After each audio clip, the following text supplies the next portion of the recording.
আর এই যে আলু সেদ্ধ হয়ে গেছে, বড়ি দিয়ে বোয়াল মাছের ঝোল। এই যে আলু সেদ্ধ হয়ে গেছে,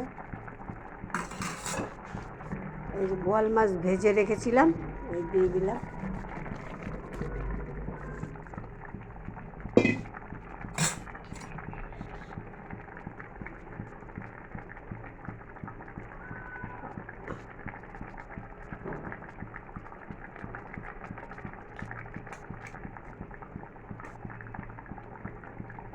এরকম একটু ঝোল ঝোল রাখবো।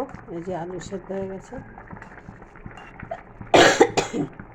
একটু আদা জিরে শুকনো লঙ্কার গুঁড়ো দিয়ে বড়ি দিয়ে পাতলা করে মাছের ঝোল, বোয়াল মাছের ঝোল।